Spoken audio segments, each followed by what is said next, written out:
Ogust Kontning jamiyatning 3 bosqichi va pozitivizm nazariyasi sotsiologik tahlili. Ogust Kont 19-asrning mashhur fransuz faylasufi va sotsiologi.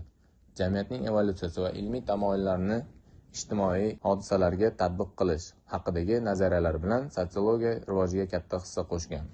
Uning jamiyat taraqqiyoti haqidagi g'oyalari va ijtimoiy hodisalarni o'rganish ilmiy metodni qo'llash haqidagi qarashlari sotsiologiyada yangi yo'nalish yaratdi.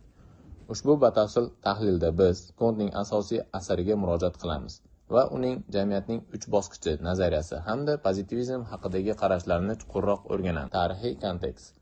Kontning nazariyalarini to'liq tushunishimiz uchun ular paydo bo'lgan tarixiy sharoitni ham bilishimiz muhim. 19-asr tezkor industriallashuv, shaharlarning kengayishi va katta ijtimoiy o'zgarishlar davri edi. An'anaviy, diniy va falsafiy izohlar tabiatni hodisalarni tushuntirishga yetarli bo'lmay qolgandi. Ilmiy metodni qo'llash zarurligini ilgari surdi va sotsiologiya mustaqil fan sifatida shakllantirdi.